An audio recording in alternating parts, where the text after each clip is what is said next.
Magandang buhay! Halina sa ating virtual na silid-aralan. Para sa pag-aaral at pagkatuto ng wika at panitikan, halina at ating sisirin ang lawak at lalim ng isa sa mga natatanging obra maestra, walang iba kundi ang Florante at Laura.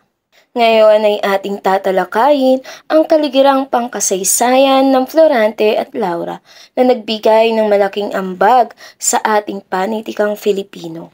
Sa bidyong ito ay makikilala rin natin si Francisco Balagtas na siyang sumulat ng obrang maestrang ito.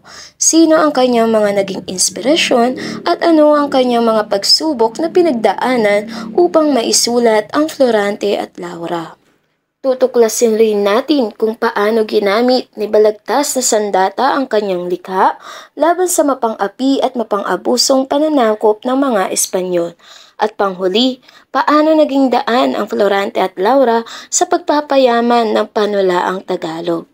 Tara, samahan niyo akong talakayin at pag-aralan ang kaligirang kasaysayan ng Florante at Laura.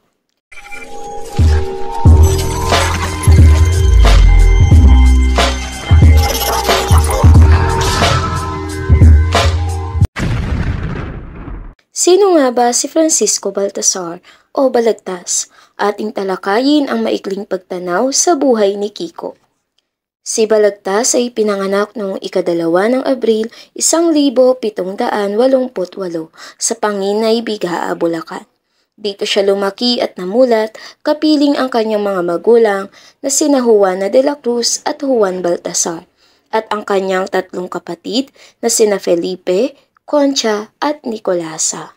Nag-aral siya sa mga paaralang parokyal sa Bigaa at nagpatuloy sa Kolehiyo de San Jose at Kolehiyo de San Juan de Letran sa Maynila, kung saan naging guro niya si Mariano Pilapil. Si Balagtas ay nahasa sa pagsulat ng tula sa tulong ni Jose de la Cruz o tinatawag ring Joseng Sisiw, isang tanyag na Makata sa Tondo, Maynila. Noong taong 1835, si Balagtas ay nanirahan sa Pandacan, Maynila, kung saan niya nakilala si Maria Asuncion Rivera o Celia o M.A.R., ang babaeng pinag-alayan niya ng kanyang akdang Florante at Laura. Noong una pa lamang ay binalaan na si Kiko ng kanyang mga kaibigan na magiging mahirap ang pamimintuho niya sa dalaga, dahil sa karibal nito na si Mariano Nanong Kapule, na sinasabing mayaman at maimpluwensyang tao. Dahil sa ginawang panliligaw ni Francisco kay Celia, ipinakulong ni Nanong Kapule si Francisco para hindi na sila muling magkita ng dalaga. Habang nasa kulungan siya, pinakasalan ni Nanong Kapule si Celia kahit wala namang pag-ibig na nadarama ang dalaga para dito. Samantalang, naging asawa naman ni Kiko si Juana Tiambeng at nagkaroon sila ng 11 anak. Namatay siya noong ika-20 ng Pebrero 1862 sa gulang na 74.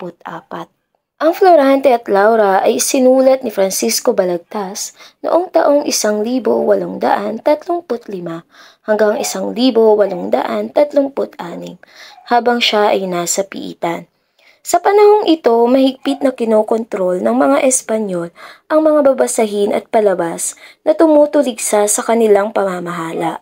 Dahil dito, karamihan ng mga aklat na nailimbag ay tungkol sa relihiyon at labanan ng mga Moro at Kristiyano na tinatawag na komedya o Moro-Moro. Naging matagumpay si Balagtas na ilusot ang kanyang mga akda dahil ginamit niya ang tema ng paglalaban ng mga Moro at Kristiyano at isa pa ang pag-ibig bilang pangunahing paksa ng kanyang akda. Ngunit sa likod nito ay nakatago ang kanyang pagtuligsa sa kalupitan ng mga Espanyol.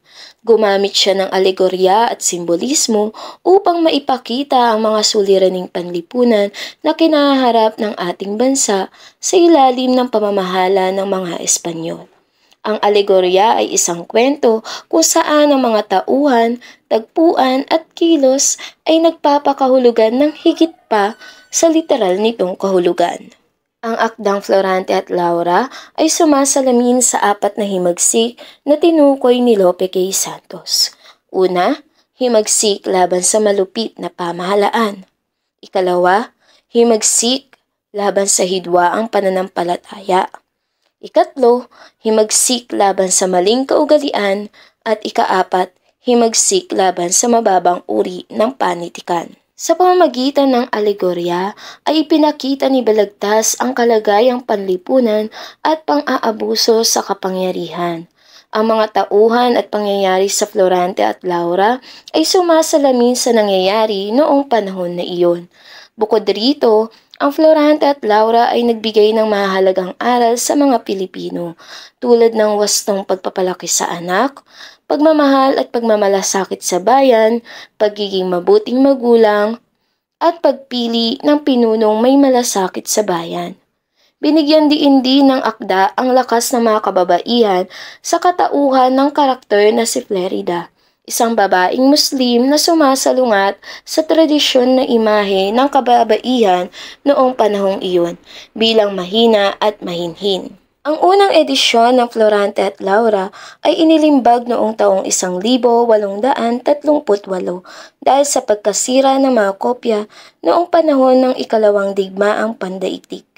Ang Florante at Laura ay naging inspirasyon ng dalawang bayaning Pilipino na sina Jose Rizal at Apolinario Mabini.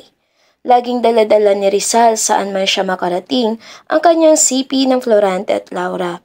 Maaaring nakaimpluwensya ito sa kanya na ipagpatuloy ang pagtutol sa kanyang nobelang Noli at El Fili. Samantalang, naisaulo naman ni Mabini ang kanyang bersyon ng Florante at Laura batay sa edisyong 1878. Ang bersyong ito ay isinalin naman ni Tarosa Subido sa Ingles.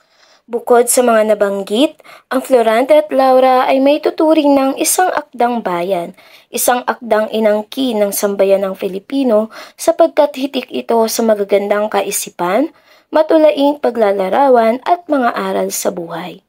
Patuloy itong nagbibigay inspirasyon sa mga Pilipino na magkaroon ng malasakit sa bayan at labanan ang anumang anyo ng pang-aapi at kawalan ng katarungan.